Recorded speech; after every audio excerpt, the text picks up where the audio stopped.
Assalamualaikum warahmatullahi wabarakatuh. Selamat pagi anak-anak. Kita bertemu lagi untuk belajar materi matematika. Pada pagi ini kita akan melanjutkan pembahasan materi yang kemarin. Tapi kita mulai bab baru, yaitu bangun ruang sisi lengkung. Sudah disiapkan alat tulisnya, ya? Jadi kalau ada hal-hal yang perlu ditulis, silakan ditulis. Kemudian tetap jaga kesehatan. Ini untuk bangun ruang sisi lengkung itu terdiri dari tabung, kerucut, dan bola. Jadi nanti di sini kita akan mempelajari tentang tabung, kerucut, dan bola. Adapun untuk pagi ini yang kita pelajari tujuannya adalah setelah nanti kalian mengikuti pembelajaran, diharapkan kalian dapat menyebutkan pengertian tabung, mengidentifikasi sifat-sifat tabung, menyebutkan pengertian kerucut, kemudian mengidentifikasi sifat-sifatnya, dan menyebutkan pengertian bola serta mengidentifikasi sifat-sifat bola. Itu tujuan kita pagi ini, ya. Kita mulai bagian pertama, itu tabung. Mungkin kalian sudah kenal tabung, ya. Di sekeliling kita juga banyak benda-benda yang bentuknya seperti tabung. Kalian bisa melihat sendiri. Kalau digambar, mungkin gambarnya seperti ini, ya. Digambar tabung. Kalau gambarnya seperti ini, kita bisa menyebutkan tabung itu apa? Salah satu jawabannya tabung adalah bangun ruang yang dibatasi oleh dua buah lingkaran. Jadi lingkaran atas dan bawah, atau di sini samping kiri samping kanan. Kemudian sebuah sisi lengkung yang nanti dinamakan selimut tabung. Itu salah satu pengertiannya. Pengertian yang lain boleh disebutkan seperti ini. Bangun ruang sisi lengkung dibentuk oleh dua buah lingkaran yang identik. Identik itu berarti kongruen, ya? Sama dan sebangun, kemudian sebuah persegi panjang yang mengelilingi kedua lingkaran itu, jadi menjadi selimutnya. Dari pengertian ini kita mendapatkan unsur-unsur tabung itu antara lain, ini tabung itu punya 3 buah sisi. Sisi yang berupa lingkaran, kemudian sisi lengkung yang nanti kalau dibentangkan itu berupa persegi panjang. Kemudian contoh-contoh benda berbentuk tabung misalnya tong sampah, kaleng susu, lilin, pipa, dan seterusnya. Itu pengertian tabung. Nanti kalian bisa menyebutkan dengan kalimat kalian sendiri. Intinya ada 2 buah lingkaran, sejajar, kemudian sama dan sebangun, kemudian ada sebuah sisi lengkung berbentuk persegi panjang. Kemudian unsur-unsur tabung, kalau kita gambar seperti ini unsur-unsurnya. Sisi bagian bawah dinamakan sisi alas. Sisi bagian atas dinamakan sisi atas atau tutup. Kemudian ini, kalau ini dinamakan titik A, B, C, D, kemudian titiknya ada titik P di sini, maka AB atau DC itu nanti dinamakan diameter alas tabung atau diameter tabung. Kemudian AD dengan BC itu tingginya tabung. Kemudian PE, PA, PB itu jari-jari alas tabung. Kemudian sisi yang di sini, sisi yang lengkung itu namanya sisi lengkung atau selimut. Ada yang menyebutnya sisi tegak, sama nih. Di unsur-unsur tabung itu hanya ada ini. Sisi alas, sisi atas, selimut, tinggi, diameter sama jari-jari alas tabung. Gampang ya? Kemudian sifat-sifat tabung, kalau tadi kita sudah bisa menyebutkan unsur-unsurnya, kalau disuruh menyebutkan sifat-sifatnya mungkin bisa kita sebutkan di sini. Banyaknya sisi itu ada 3. Sisi alas, sisi atas, sama sisi lengkung. Kemudian bidang alas dan bidang atas berupa lingkaran yang sejajar dan kongruen. Kemudian sisi tegaknya berupa bidang lengkung atau selimut tabung, nanti berbentuk persegi panjang. Kemudian tabung memiliki 2 buah rusuk. Rusuk itu apa toh? Rusuk itu perpotongan antara 2 buah sisi. Berarti kalau seperti ini, sisi tutup alas, sisi tutup dengan sisi lengkung kan bertemu perpotongan di garis ini. Garis yang berupa lingkaran. Sisi alas dengan sisi lengkung bertemu dengan lingkaran bawah di sini. Jadi hanya punya 2 rusuk. Rusuknya berupa lingkaran. Ini. Yang tegak ini bukan rusuk loh, ya. Jadi rusuknya yang ini, perpotongan 2 bidang. Kemudian tabung itu tidak memiliki titik sudut. Kita nggih, banyaknya sisi ada 3, banyaknya rusuk ada 2, dan tidak memiliki titik. Kemudian kalau tabung tadi diiris menurut lingkaran alas, lingkaran atas, dan selimutnya dibentangkan, maka nanti kita mendapatkan jaring-jaring tabung seperti ini.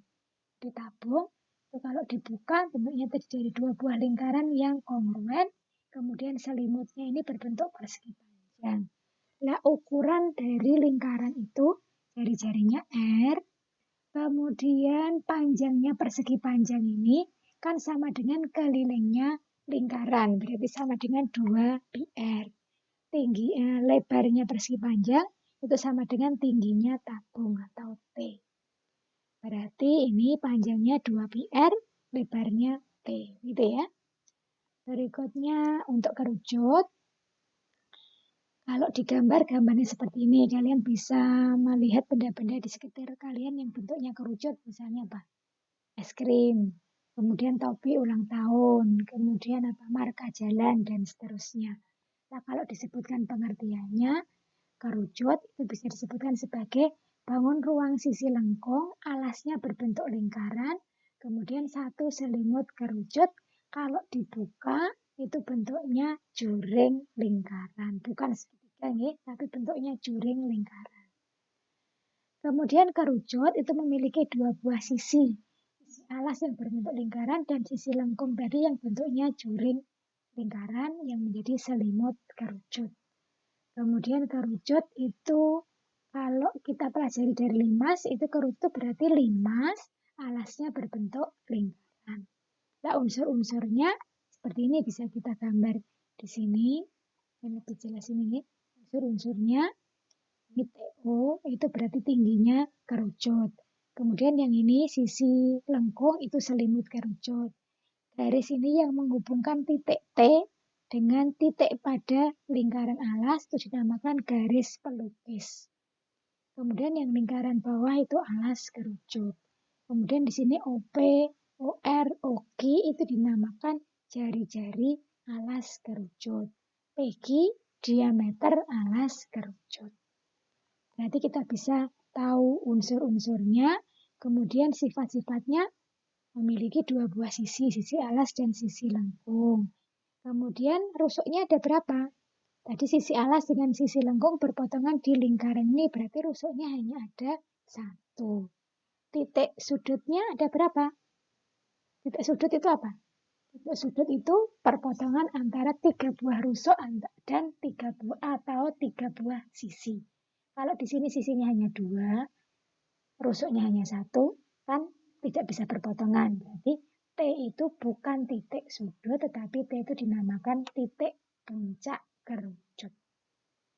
Ya, jadi kerucut tidak punya titik sudut, tapi punyanya titik puncak, mempunyai 2 sisi, dan memiliki sebuah rusuk. Kemudian hubungan antara garis pelukis, tinggi tabung, dengan jari-jari kerucut. Bisa kalian lihat, di sini TOP itu segitiga siku-siku. Siku-sikunya di titik O. Berarti panjang garis pelukis atau TP kita cari dari TP kuadrat sama dengan TO kuadrat ditambah OP kuadrat. Atau S kuadrat sama dengan T kuadrat ditambah R kuadrat. Hubungan antara S, T, dan R. Itu ya, itu kerucut. Kemudian kalau kerucut itu diiris menurut salah satu garis pelukis, kemudian dengan lingkaran alas, maka nanti terbentuk jaring-jaring kerucut seperti ini. Di selimutnya itu berupa juring lingkaran, kemudian lingkaran alasnya di sini. Kemudian panjang busur pada juring ini sama dengan keliling lingkaran alas, berarti 2 πr, jari-jarinya juring, sama dengan S. S itu panjang garis pelukis. Itu jaring-jaring kerucut. Bisa ya? Berikutnya bola. Bola itu bangun ruang yang dibatasi oleh sebuah bidang lengkung. Kalau digambar, mungkin gambarnya seperti ini. Pengertiannya, dia kamu sebutkan tadi, bangun ruang dibatasi oleh sebuah bidang lengkung atau bangun ruang sisi lengkung yang dibentuk oleh tak berhingga lingkaran yang jari-jarinya sama dan berpusat pada titik yang sama. Yang susah nih pengertian seperti ini. Kemudian bola itu hanya memiliki satu sisi, sisinya ya sisi lengkung itu tadi. Kemudian contoh-contoh benda berbentuk bola ya bermacam-macam, bola untuk olahraga ya, ada bola basket, bola sepak bola, bola voli, keliring, kelereng, globe, dan seterusnya. Bola. Mudah dipahami ya. Kemudian unsur-unsurnya, kalau ini kita buka bagian lingkaran tengahnya ya, diameternya yang paling besar. Ini OA, OB, OC, OD itu berarti jari-jari bola. Kemudian AC diameter bola. Dan kalau digambar gambarnya seperti ini, diameternya boleh kalian sebutkan AC, EF, BD itu diameter bola. Kemudian misalnya ini titik pusatnya O, OA, OE, OC, OF, OB, OD itu semuanya dinamakan jari-jari bola. Berarti dari sini kalau unsur-unsurnya seperti itu, sifat-sifatnya bola kalian bisa menyebutkan sendiri ya. Bola itu hanya terdiri dari sebuah sisi. Kalau hanya memiliki sebuah sisi, punya rusuk tidak? Tidak punya rusuk dan tidak punya titik. Itu sampai di sini kita sudah mempelajari pengertian bangun ruang sisi lengkung, baik tabung, kerucut, dan bola maupun unsur-unsurnya serta mengidentifikasi sifat-sifatnya. Kalian pelajari, dibaca lagi, kemudian nanti kalau sudah jelas silakan dikerjakan tugas dan kuisnya. Terima kasih, tetap jaga kesehatan, tetap selalu berdoa, semoga kita diberi kemudahan dalam belajar dan pandemi segera berakhir. Terima kasih, Assalamualaikum warahmatullahi wabarakatuh.